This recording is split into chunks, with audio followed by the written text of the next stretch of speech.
तेबे दर्शक बंधु आईपीएल कोलकातार कमब्याक राजस्थान को 4 विकेट हराई खाता खोलिला केकेआर। सेहीपरि रिंकू सिंह 34 बॉल 53 रन विस्फोरक अर्धशतक दल को जिताइला। सेहीपरि वरुण चक्रवर्ती और कार्तिक त्यागी घातक बॉलिंग रे धाराशायी है राजस्थान बैटिंग लाइनअप। आउ ध्रुव जुरेल दिखाइले एक असाधारण स्टंपिंग। सेहीपरि जयसवाल और वैभव को भल आरंभ पर भी मिडिल ऑर्डर फ्लॉप। तेबे नमस्कार दर्शक बंधु, स्वागत करुच्ची आपण मानकु ओडिया क्रिकेट 77 चैनल रे। तेबे चलित आईपीएल देखा मिली एक हाई वोल्टेज मैच।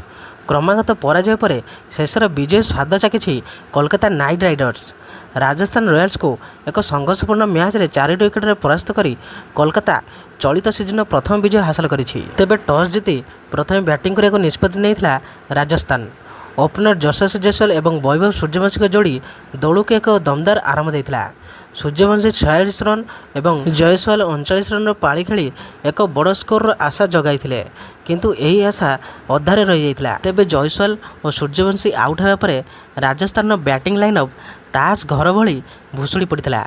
कोलकातार स्पिन जोड़ी वरुण चक्रवर्ती और सुनील नारायण राजस्थान बैट्समैन मान रन करने को सुजोग दे नथिले। तेबे राजस्थान बड़ बड़ तारका फ्लॉप साब्यस्त होते। Riyan Parag 12 run, Hetmyer 15 run, एपरिक ऑलराउंडर रवींद्र जाडेजा मात्र 9 रन करी प्याभिलियन फेरी। फल 9 विकेट हराई 155 रन सीमित रही राजस्थान। तेबे 156 रन विजय लक्ष्य नहीं पड़िया ओह्लैଥିବା कोलकातार आरंभ बहुत खराब रही। दुई ओपनर सेफर्ड और अजिंक्य रहाणे 0 रन रे आउट होई दल को अड़ुआरे पकाइथिले। यापर रघुवंशी 10 और ग्रीन 27 रन करी आउट होइथिले। तेबे ग्रीन बढ़िया स्टाइल आउट होइथिले, तांको आउट करथिले ध्रुव जुरेल। तेबे युव विकेट कीपर ध्रुव जुरेल निजर चमत्कार एवं फुर्ती देखाई समस्त को आश्चर्य कर देथिले। पलक पड़ू पड़ू से केमिति ग्रीन को आउट कर देथिले आसंतु जानिबा एही वीडियो रे। तेबे घटनाटी थिला खूब रोमांचकर।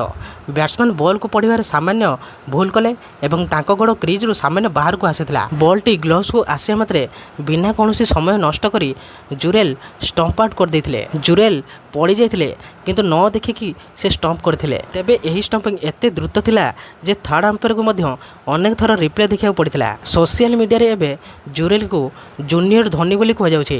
तांकर एही विकेट कीपिंग दक्षता दर्शाउछि जे भारतीय क्रिकेटर भविष्यत सुरक्षित हाथ में अच्छी। तेबे दर्शक बंधु, आपण को ध्रुव जुरेल को यही स्टंपिंग केमिति लागिला? से कौन आगू जाई MS धोनी के भली जड़े महान कीपर हो पारे? आपण मतामत कमेंट बॉक्स रे निश्चय जणातु। तेबे एही भली भाबरे ग्रीन आउट होगा पर पड़िया को आसीथिले कोलकातार संकटमोचक तथा उप अधिनायक रिंकू सिंह। रिंकू सिंह पड़ियार चतुर्पार्श्व को शॉट खेली राजस्थान बॉलर को नाकेदम करथिले। तेबे अनुकूल रॉय तांकर साथ देथिले। तेबे अनुकूल रॉय विस्फोरक बैटिंग एवं रिंकू सिंह धैर्यपूर्ण पाली बल में कोलकाता 2 बॉल पूर्व लक्ष्य हासिल करनिथिला। सेहीपरि रिंकू सिंह 34 बॉल 53 रन करथिले। अनुकूल रॉय 16 बॉल 39 रन करथिले। तेबे राजस्थान पक्षर रवींद्र जाडेजा बॉलिंग रे 2 विकेट नहीं सुधा दल को जिताइबारे विफल होइथिले। कोलकाता पाई यही विजय अत्यंत गुरुत्वपूर्ण थिला। दलर सामूहिक प्रदर्शन विशेषकर रिंकू सिंह को दायित्ववान बैटिंग कोलकाता शिविर में उत्साह कर देइछि। तेबे यही विजय सह कोलकाता पॉइंट टेबल निजर स्थिति सुधार को लक्ष्य रखिछि।